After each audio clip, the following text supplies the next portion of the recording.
Nah berikutnya nih, ini kan masalah terkait dengan mas rencana sampean di rumah nanti.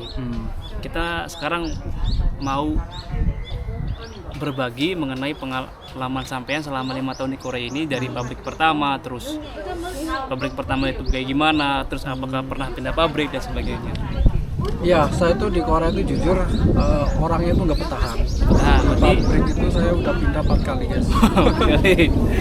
sama berarti kayak saya. Cuma kalau saya udah 5 kali. Saya dulu di pabrik pertama itu di pabrik kardus. Itu saya di sana itu sekitar 3 tahun, tapi tidak 3 tahun kurang beberapa bulan kayak gitu. 3 tahun kurang berapa bulan berarti belum diperpanjang ya, setahun 10 bulan ya? Belum. Lama berarti ya di pabrik yang pertama. Iya. Kenapa itu bisa pindah di pabrik kardus? Pertama saya itu di pabrik yang itu kalau hari Minggu itu ya, kalau hari Jumat atau Sabtu malam Sabtu itu ngisi kontainer, dan itu berat banget. Itu bangun tidur aja tuh udah kayak digebukin. Artinya fisiknya tuh nggak kuat saya. Selama 3 tahun itu ya? Selama 3 tahun itu.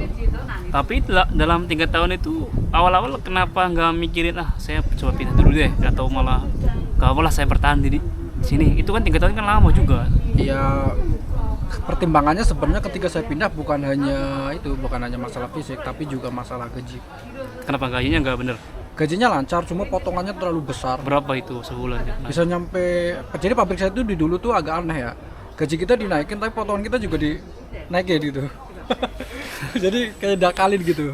Itu berapa satu bulan potongannya? Itu dulu 1 bulan bisa potongannya bisa sampai 400. Wih, 400 mahal. Apa Mahal aja? emang, mahal. Itu Gungmin kena berapa Gungmin? Gukmin saya agak lupa ya saya berapa Gukmin ya.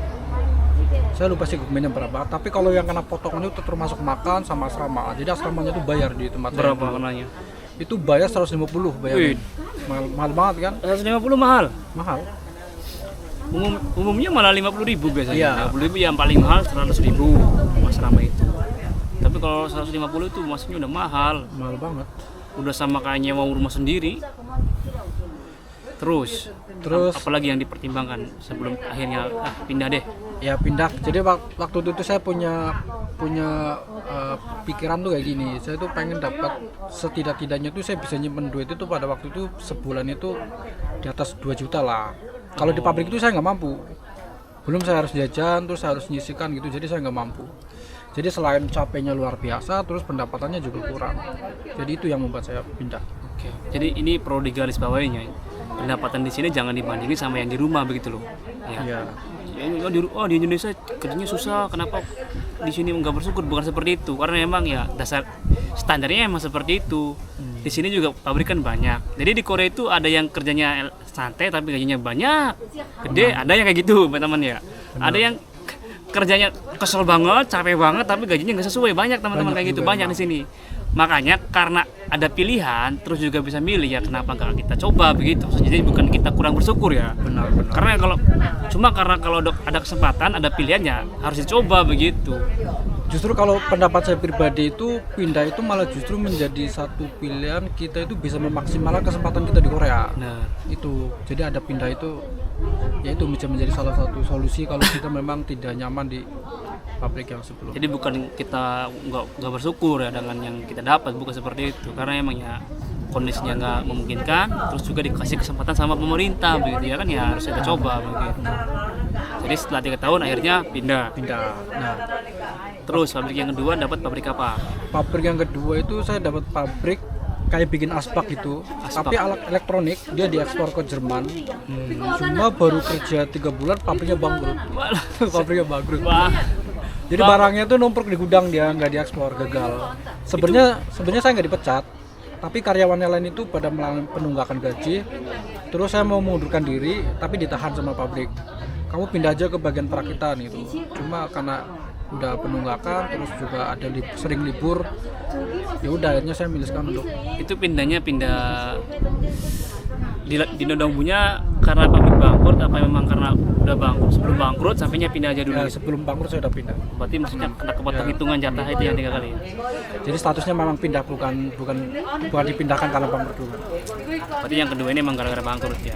Tuh, memang kan di sini banyak ya yang 3 kali pindah, 5 kali pindah, bukannya karena pengen pindah, cuma yang pabriknya bangkrut itu banyak yang kayak gini. Mau nggak mau juga harus pindah kan. pindah. Nganggurnya kira-kira berapa lama nih yang kedua? Itu saya nganggur sekitar 3 bulan, enggak sih, nggak nyampe 3 bulan, 2 bulanan lah. 2 bulan lumayan lama lah, 2 bulan. Iya, 2 bulanan saya nganggur. Selama 2 bulan itu tinggalnya di mana kalau boleh tahu? Saya Di masjid? tinggal dulu nggak di masjid. Saya dulu tinggal di base camp. Dulu alhamdulillah saya ketemu sama orang. Banyumasan ya?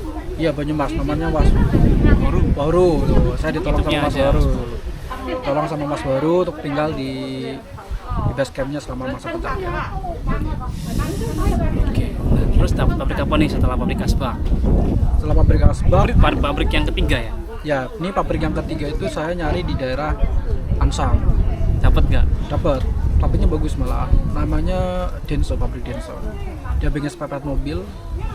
Saya bertahan di situ 8 bulan. Itu 8 bulan kan sayang banget, belum saya tahu. Kenapa pindah? Itu saya juga kembali lagi masalah fisik. Jadi Ya kan saya juga nih ya pabriknya? Iya, ya kan juga. Jadi saya dulu Berat. waktu nyari kerja di daerah Ansang itu pede banget kalau fisik saya itu bakalan kuat. Ternyata setelah coba, Ternyata setelah coba gak kuat. ini ya kan juga itu kan kerja malam punya siang. Kalau emang badannya itu kita nggak cocok nih, Iya. itu nggak cocok teman-teman. Walaupun emang kerja jagan jualan itu gajinya lumayan gede banget lah gajinya lah. Tapi kalau badannya yang nggak cocok susah. Susahnya itu bagi waktu tidur. Seminggu 2 minggu oke lah. Tapi kalau selama 3 bulan 6 bulan, selama waktu itu kita nggak bisa ngatur waktu tidur, nggak sesuai, nggak tepat, badan kita yang kena. Saya juga pernah soalnya. Benar-benar. Saya nggak cocok di jagan-jugan, makanya saya cari pabrik yang juganman sekarang. Dan banyak yang kayak saya, kayak Mas ini. Awalnya pede kan ya. Oh, Iya. pindah pabrik cari yang jagan-jugan biar gajinya gede. Hajar ya jagan cari, pas kerja ternyata nggak cocok. Banyak yang gitu. Benar. Berarti emang karena fisik aja ya, kayak Fisik, badannya nggak bisa menyesuaikan apa, tidurnya susah. Tidurnya ya kalau ya ganjukan memang kadang kendala utamanya tuh tidur pasti ya. Jadi pulang pagi kita tuh nggak bisa langsung tidur loh. Bener. Kita bisa tidurnya tuh kadang jam 12, 11, jam 1 kadang. Nah, kadang nyampe jam 2 tuh belum tidur. Bayangin aja. Harus bangun lagi jam. Harus bangun lagi jam setengah 6 atau jam 6. Susah itu men, yakin. Bener. Susah. Apa ya? Apa sih istilahnya ya? Biasa begadang mungkin tidurnya. Iya. Emang kalau yang kejukan susahnya di situ. Adaptasinya yang sulit. Betul. Adaptasi kalau udah kita biasa kerja jugan terus tiba-tiba yagan, itu adaptasinya yang sulit banget. Itu di situ berapa minggu sekali ganti shiftnya? 2 minggu apa seminggu? Sebulan sekali. Kan di Sebulan sekali mau kejauhan. Iya, kejauhan. Sebulan sekali mau kejauhan. Sebulan sekali, jadi bener-bener kerja itu bener-bener kalau udah masuk waktu subuh itu udah wah ngantuknya luar biasa, kepala kayak mau jatuh bener. Pas kerja, kerja itu. Mas malam sering tidur nggak? Ngantuk ketiduran nggak? Iya, ketika ketiduran ya ngantuk-ngantuk lah, ngantuk-ngantuk ketiduran lah, tapi nggak lama sih. Dan karena itu akhirnya mutusin pindah. Iya, pindah. Ngomongnya gimana? Ini kan teman-teman ini banyak yang nggak tahu nih ngomongnya gimana nih pindah nih. Bilang aja ilgemandu gitu ya. Dan Udah. langsung dibolehin. Pertama sih saya ditahan, ditanya-tanya kenapa kamu pindah. Saya bilang aja horiga apa ya, nggak Tuh. apa. Jadi alasannya tuh nggak harus sesuai dengan fakta. Ya kita cari aja alasan bagaimana caranya bisa pindah. Betul. Cuma memang ada pabrik yang pengertian, kita ngomong pindah alasan sakit juga diizinin. Ada pabrik yang segimanapun kita hangguk kocareh, ibaratnya nggak dikasih. Ada yang kayak gitu. Iya benar-benar. Jadi emang ya pindah pabrik itu susah gampang. Gak mesti hangguk bahasa Koreanya pinter ngomong bisa pindah pabrik gampang, gak juga. Nggak Karena juga. emang ya situasi pabriknya berbeda. Ada yang izinnya, ada yang ditahan-tahan sampai 2 tahun sampai akhirnya nggak bisa pindah begitu. Pabrik ini pindah. Kemana lagi sekarang? Habis ini kan tadi kan di Hansa nih yang pabrik ketiga ini. Yang terakhir yang keempat ini. Itu saya yang keempat itu saya sebelum yang keempat ini sebenarnya saya sudah pernah nyoba di daerah bawah. Di mana naruh file di mana? Di apa sih yang Cola Chungcheon Namdo ya? Cuconan tuh yang di tengah Iya, yang sampai tengah. ngabarin saya itu ya. Iya, waktu itu. Tapi itu sebenarnya bukan lewat Nodongbu itu kayak lewat ada orang nawarin gitu. Jadi saya nyoba di situ. Emang Cari kenalannya di mana apa sih itu? ya ketemu dulu kan pernah ketemu orang di imigrasi gitu, Orang imigrasi. di imigrasi gitu, kenalan gitu. Ternyata dia tuh mandor di suatu pabrik. Dia nawarin, saya datang sana, saya coba kerja beberapa hari tapi nggak kuat juga. Ya udah akhirnya saya pindah ke. Tapi itu masih belum resmi kan, masih nyoba ya? Iya, masih nyoba ya? nyoba. Belum, maksudnya belum secara tanda tangan kontrak kan belum kan? Belum. Emang karena ditawarin terus dicoba ternyata nggak cocok, keluar. Berarti nggak dihitung nodong bukan? Enggak, karena itu memang di luar itu nodong. Terus habis itu Habis itu saya pindah ke atas, daerah Yongin, dongin dapat pabrik makanan, kerja di situ. kerja. Selama berapa? 1 bulan 20 hari. Cos, why pindah? Enggak kenapa pindah deh? Kenapa bisa sign dulu di situ? Yang sign di situ ya pertama ya di situ ya. Saya tuh orangnya suka tantangan ya. Di situ tuh nggak ada orang Indo. Jadi orang Indo suka saya aja. Itu saya Iya, suka iya. kayak gitu. Terus Iya, fasilitas iya. kamarnya bagus. Maksudnya asramanya bagus. Satu orang tuh satu kamar. Gajinya juga cukup bagus, gede. Terus orangnya ramah-ramah. Terus ada orang muslimnya juga, orang Pakistan. Oke. Kerjanya itu jam kerjanya tuh ngelemburnya tuh nggak terbatas. Kalau misalnya mau ngelembur ya ngelembur gitu. Kalau Enggak ya enggak gitu. Jadi masuknya tuh pagi tuh jam 6. Jam 6 subuh tuh kita masuk jam 6 pagi. Nanti selesai kerja itu jam 3 pagi, jam 3 siang. Tapi kalau mau ngelembur bisa diperbolehkan sampai jam 5. Kalau mau lembur lagi diperbolehkan sampai jam 7. Kalau ngelembur lagi diperbolehkan sampai jam 9. Kalau ngelembur lagi diperbolehkan sampai jam 11. Sudah Enak banget maksimal itu. Jadi saya pikir di situ kayaknya selain kalau misalnya mau nyantai bisa, kalau mau memang dor-doran lah bisa gitu. Tapi qadarullah saya mengalami kecelakaan di situ. Jadi Why kecelakaan? Why? kecelakaan